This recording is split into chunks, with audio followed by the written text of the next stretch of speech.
वंदे मातरम बच्चों, आज हम कक्षा 6 विषय सामाजिक विज्ञान पाठ 8 भारतवर्ष की भव्यता भाग 6 के अंतर्गत आगे की जानकारी प्राप्त करते हैं।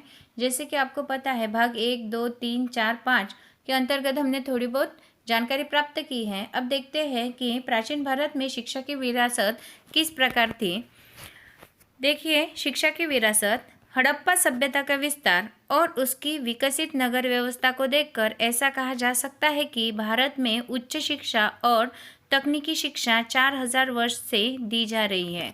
देखिए, जो हड़प्पा सभ्यता है या हड़प्पा का जो उत्खनन है उसे देखा जाए, उसका विस्तार और उसकी जो विकसित नगर व्यवस्था यानी कि वो जो व्यवस्था थी, नगर व्यवस्था थी, वो काफ़ी विकसित थी और उसे देखकर ऐसा कहा जा सकता है कि भारत में उच्च शिक्षा और तकनीकी शिक्षा 4000 वर्षों से ही दी जा रही है। ऐसा नहीं कि तकनीकी शिक्षा में आज ही हम लोग आगे हैं, बल्कि उच्च शिक्षा और तकनीकी शिक्षा ये हड़प्पा सभ्यता को देखकर और उसका विस्तार और उसकी विकसित नगर व्यवस्था देखकर ऐसा अंदाज़ा लगाया जा सकता है कि 4000 वर्ष से ही ये जो उच्च शिक्षा और तकनीकी शिक्षा है ये दी जा रही है।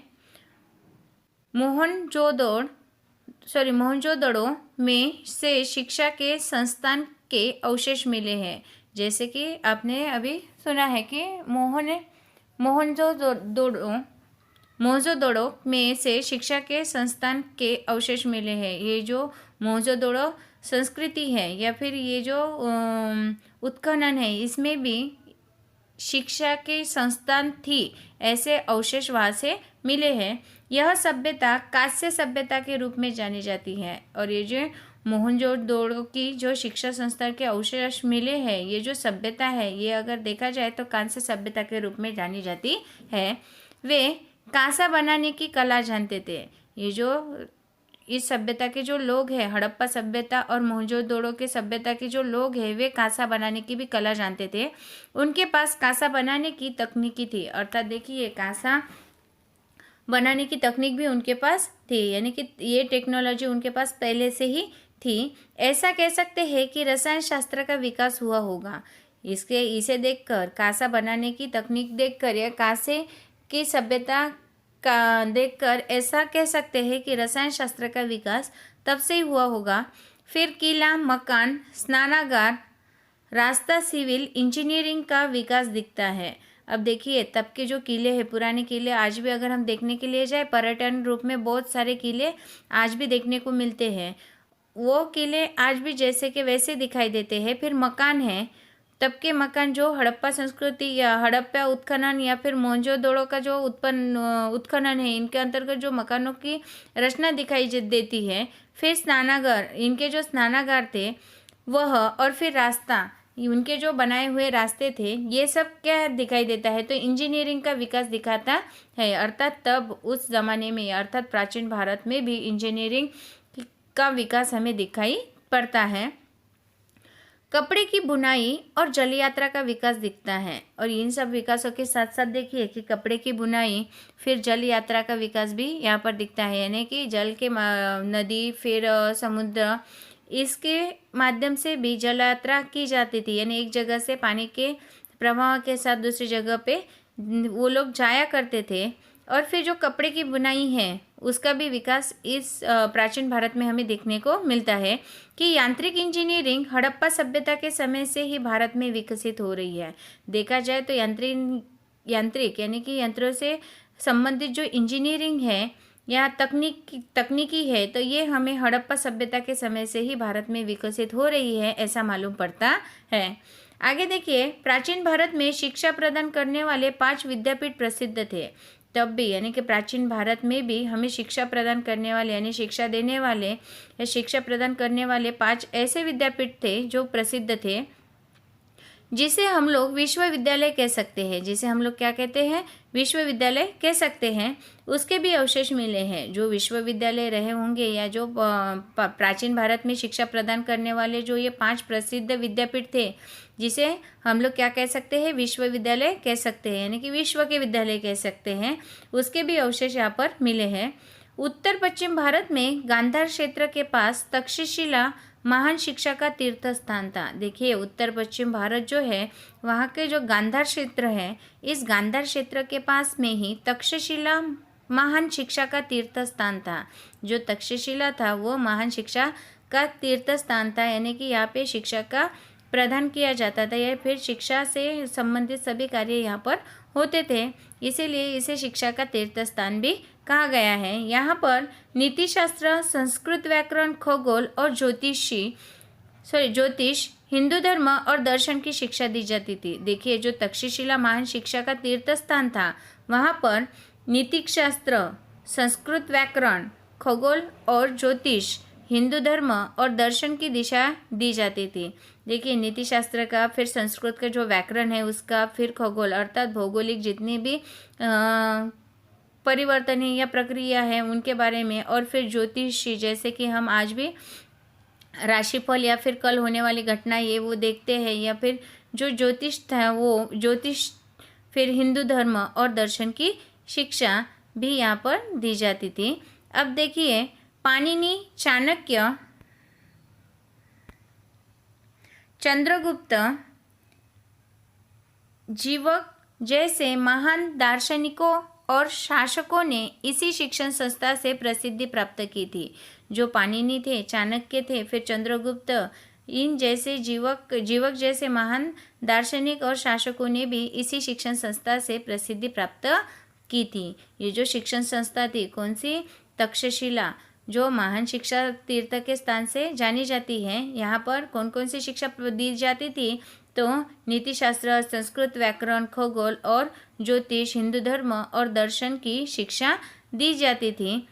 फिर यहाँ पर देखिए पाणिनि, चाणक्य, चंद्रगुप्त, जीवक जैसे जो महान दार्शनिक थे और शासक थे, इन्होंने भी इसी शिक्षण संस्था से प्रसिद्धि प्राप्त की थी, यानी कि इन्होंने यहाँ से ही शिक्षा प्राप्त की थी, ऐसा हमें दिखाई देता है। अब देखिए बिहार में भी एक ऐसी शिक्षण संस्था नालंदा विद्यापीठ प्रसिद्ध थी। बिहार में भी एक ऐसी ही शिक्षण संस्था थी जिसका नाम क्या था? नालंदा विद्यापीठ, और ये प्रसिद्ध थी। ह्वेनसांग ने वहाँ की यात्रा की थी। जो चीनी यात्री थे, कौन? ह्वेनसांग, इन्होंने वहाँ की यात्रा की थी, यानी कि वहाँ पर ये घूमकर आए थे। फिर यहाँ पर हिंदू और बौद्ध दर्शन शास्त्र पढ़ाया जाता था। ये जो नालंदा विद्यापीठ है यहाँ पर कौन कौन से शास्त्र पढ़ाए जाते थे? तो हिंदू और बौद्ध दर्शन शास्त्र पढ़ाया जाता था। नालंदा विश्वविद्यालय के आचार्य नागार्जुन महान रसायन शास्त्री थे।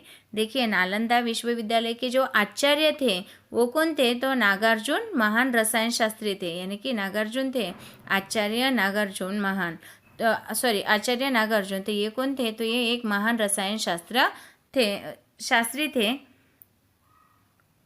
उन्होंने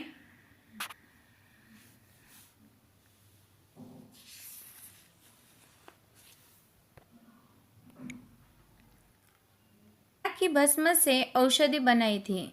देखिए ये जो नालंदा विश्वविद्यालय के आचार्य थे नागार्जुन, ये एक महान रसायन शास्त्री थे और उन्होंने ही पारा की भस्म से औषधि बनाई थी। जो पारा रहता है जैसे कि तापमापी में आपने देखा है, उस पारे की भस्म से अर्थात राख से औषधि बनाई थी। गुजरात में 6ठी-7वीं शताब्दी में वल्लभी में महान विद्यापीठ होने का प्रमाण मिलता है।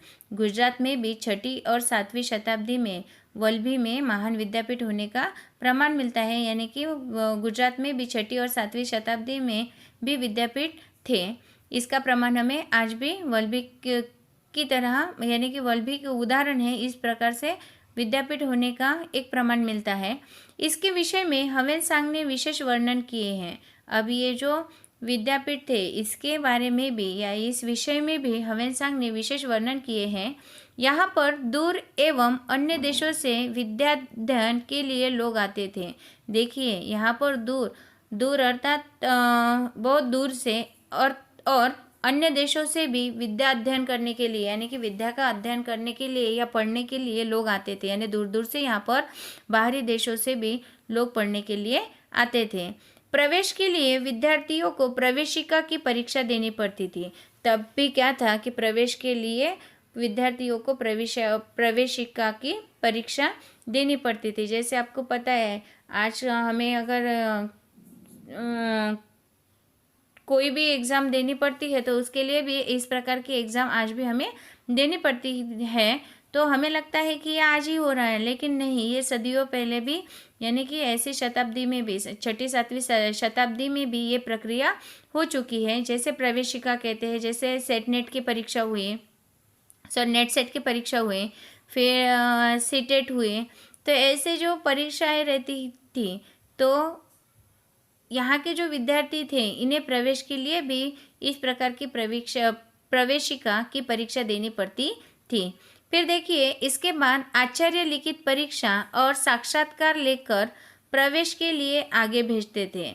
इसके बाद आचार्य लिखित, अर्थात उस विद्यापीठ के जो आचार्य रहते थे वो लिखित परीक्षा लेते थे, यानी कि जैसे हमारी भी लिखित परीक्षा होती है उसी प्रकार, और फिर साक्षात्कार अर्थात इंटरव्यू भी लेकर फिर ही आगे के लिए उन्हें भेजा जाता था, यानी कि आगे के पढ़ाई के लिए उन्हें भेजा जाता था। देखिए, अभी ये जो प्रक्रिया है, ये प्रक्रिया हमारे लिए, अगर किसी इंसान को या किसी व्यक्ति को, पढ़े लिखे व्यक्ति को किसी गवर्नमेंट जॉब के लिए तैयारी करनी हो तो फिर उसको प्रवेशिका परीक्षा देनी पड़ती है, फिर इसके बाद लिखित एग्ज़ाम भी होती है, यानी और फिर उसके बाद इंटरव्यू भी होता है।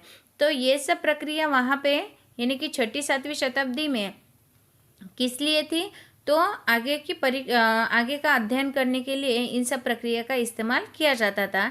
ऐसी आधुनिक स्तर की शिक्षा व्यवस्था उस समय भारत में थी। सोचिए, ऐसी आधुनिक स्तर की जो आज हम इस्तेमाल कर रहे हैं, वही प्रक्रिया या वही शिक्षा व्यवस्था उस समय में भी भारत में थी। यह हिंदू, बौद्ध और जैन इन तीनों धर्म, चिंतन, ज्योतिष, खगोल का ज्ञान दिया जाता था।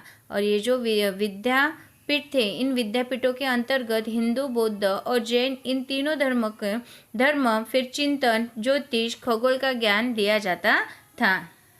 विक्रमशिला और ओदत्तपुरी नामक दो विद्यापीठ यूनिवर्सिटी थे। जैसे देखिए, गुजरात में छठी सातवीं शताब्दी में वल्लभी महान विद्यापीठ था, और इसके विषय में हमने किसके द्वारा वर्णन किया गया है, हवेन सांग ने जो विशेष वर्णन किया है उसके बारे में जो भी कुछ था कि यहाँ पर इस विद्यापीठ में दूर दूर से, अन्य देशों से विद्या का अध्ययन करने के लिए लोग आते थे। प्रवेश के लिए प्रवेशिका की परीक्षा देनी पड़ती थी, फिर इसके बाद आचार्य लिखित परीक्षा लेते थे, फिर उनका इंटरव्यू अर्थात साक्षात्कार लेकर उनके आगे की शिक्षा के लिए उन्हें भेजते थे। ऐसी आधुनिक स्तर की शिक्षा व्यवस्था उस समय भारत में थी। इसका जो उदाहरण है, हमें वल्लभी के महान विद्यापीठ से वल्लभी के विद्यापीठ से जानकारी प्राप्त होती है। फिर देखिए, यहाँ पर जिस प्रकार हिंदू, बौद्ध और जैन इन तीनों धर्म के चिंतन, ज्योतिष, खगोल का ज्ञान दिया जाता था, वैसे कुछ विद्यापीठ बंगाल में विक्रमशिला और ओदतपुरी नामक दो विद्यापीठ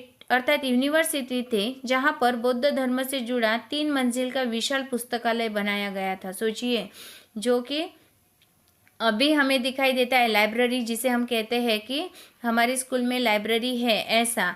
तो ये जो लाइब्रेरी है, ये भी हमें जो छठी सातवीं शताब्दी थी उन शताब्दियों में थी, यानी कि पढ़ने की व्यवस्था भी अर्थात पुस्तकालय की व्यवस्था भी तब के समय में प्राचीन भारत में थी। बंगाल में जो विक्रमशिला और ओदत्तपुरी नामक जो ये दो विद्यापीठ है अर्थात यूनिवर्सिटी थे, ये यहाँ पर बौद्ध धर्म से जुड़ा 3 मंजिल का एक विशाल पुस्तकालय बनाया गया था, अर्थात 3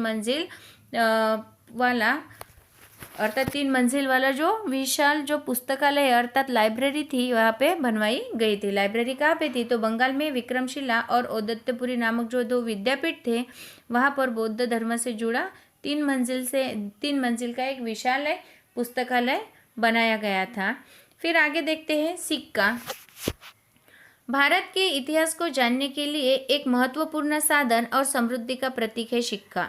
देखिए, भारत के इतिहास को जानने के लिए अर्थात अगर हमें भारत का इतिहास जानना हो तो इसका एक महत्वपूर्ण साधन और समृद्धि का प्रतीक क्या है, तो सिक्का है। भारत में सबसे प्राचीन सिक्का ईस्वीसन पूर्व 5वीं शताब्दी के पंचमार्क कॉइन के रूप में पहचाना जाता है। देखिए, भारत में जो सबसे प्राचीन सिक्का था या सबसे पुराना सिक्का था वो ईस्वीसन पूर्व है, यानी कि यीशु क्रिस्त के जन्म से पूर्व 5वीं शताब्दी के पंचमार्क कॉइन के रूप में पहचाना जाता था। यानी कि प्राचीन समय में जो सबसे पहला या भारत में सबसे प्राचीन सिक्का था वो कौन सा था, तो पंचमार्क कॉइन, उसे पंचमार्क कॉइन के रूप में जाना जाता था या पहचाना जाता था। इसके बाद इंडिक सॉरी इसके बाद इंडो ग्रीक राजाओं ने विशेष प्रकार के स्वर्ण सिक्के शुरू किए। इसके बाद जो इंडो ग्रीक राजा थे इन्होंने विशेष प्रकार के अर्थात स्वर्ण सिक्के शुरू किए। स्वर्ण अर्थात सोने के सिक्के, जिसके ऊपर राजा का प्रतीक, उसकी आकृति अर्थात फोटो और समय का उल्लेख होता था। जो ये इंडो ग्रीक राजाओं द्वारा सोने के जो सिक्के बनाए गए थे उस पर राजा का प्रतीक था। राजा का प्रतीक क्या था? तो उसकी आकृति अर्थात उसका फोटो, और उसके फोटो के साथ ही तब का समय, उस समय का उल्लेख भी वहाँ पर होता था उस सिक्के पर। इससे उस समय का इतिहास ज्ञात होता है, और इसी से अगर हम वो सिक्का देखते हैं तो उस समय का इतिहास हमें ज्ञात होता है, या उस समय का इतिहास हमें पता चलता है। सबसे श्रेष्ठ सिक्के गुप्त काल के हैं। अगर देखा जाए तो सिक्के तो बहुत सारे बने हैं, लेकिन सबसे श्रेष्ठ सिक्के अगर होंगे तो वो कहाँ के हैं? तो गुप्त काल के हैं। समुद्रगुप्त का वीणा वादन करते और व्याघ्र पराक्रम की चंद्रगुप्त का राजा रानी के और गरुण के। अब देखिए जो समुद्रगुप्त थे तो वो वीणा बजाते हुए एक सिक्के पर दिखाई देते हैं, यानी कि वो संगीत प्रेमी थे, ये ऐसा दर्शाया जाता है। और व्याघ्र पराक्रम के, इस प्रकार से वो जो सिक्के उन्होंने बनाए थे गुप्त काल में तो वो ये दर्शाते थे। फिर चंद्रगुप्त प्रथम जो थे उनका राजा रानी के और गरुण के, उनके जो सिक्के थे वो किस प्रकार के थे? तो राजा रानी के थे और गरुण के थे। फिर चंद्रगुप्त द्वितीय।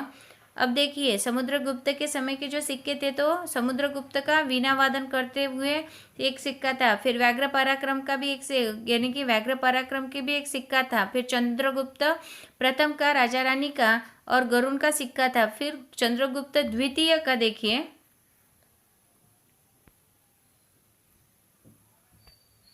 अर्थात देखिए चंद्रगुप्त द्वितीय अर्थात विक्रमादित्य और सिंह विक्रम तथा गरुड़ ध्वज के सिक्के विपुल मात्रा में मिलते हैं। और देखा जाए तो चंद्रगुप्त द्वितीय के समय के जो सिक्के हैं और सिंह विक्रम तथा गरुड़ ध्वज के सिक्के विपुल मात्रा में तब के मिलते हैं। ये सिक्के अधिकतर सोने के हैं। ये जो सिक्के हैं ये अधिकतर किसके बने हुए हैं? तो सोने के बने हैं, जिससे उस समय की अपार समृद्धि का ख्याल आता है। अर्थात सोचिए कि आज हम जो सिक्का देते हैं तो वो किस प्रकार का है। स्टील के सिक्के भी है, कुछ 10 वाले सिक्के में थोड़ा सा पीतल इस्तेमाल किया हुआ है, फिर 5 का एक सिक्का पीतल का है। तो ये सिक्के पीतल के या फिर स्टील के सिक्के हैं जो हम आज के समय में देख रहे हैं। और एक समय ऐसा था कि लोग व्यवहार के लिए एक दूसरे को कुछ चीज़ खरीदते थे तो कौन से सिक्के देते थे? सोने के सिक्के देते थे, जिससे उस समय की अपार समृद्धि का ख्याल आता है, यानी कि कितनी समृद्धि उस काल में रही होगी इसका हमें एक अंदाज़ा लगता है। भारत का सर्वांगीण विकास सदियों से होता रहा है। भारत का जो सर्वांगीण विकास था या सर्वांगी विकास था वो सदियों से, यानी कि इन सारे शताब्दियों से जितना भी हम देख रहे हैं प्राचीन भारत से ही वो विकास होता आ रहा है। ज्ञान की लगभग सभी शाखाएं अपने देश में अधिक विकसित हुई है। ज्ञान की जितनी भी शाखाएं थी वो लगभग सभी हमारे देश में अधिक विकसित होते हुए दिखाई देती है। फिर भारत की महान सांस्कृतिक विरासत संपूर्ण विश्व में अद्वितीय है। देखा जाए तो भारत की जो महान सांस्कृतिक विरासत मिली है हमें, तो ये संपूर्ण विश्व में अद्वितीय है। यानी कि इस तरह की जो सांस्कृतिक विरासत है वो विश्व में शायद ही किसी देश के पास रही हो, ऐसी अद्वितीय विरासत हमें मिली है। आशा करती हूँ ये पाठ आपको बहुत अच्छी तरीके से समझ में आया होगा। आगे की जानकारी जो है हम आगे के पाठ की जानकारी आगे के वीडियो में देखने की कोशिश करेंगे, पढ़ने की कोशिश करेंगे। तब तक के लिए धन्यवाद।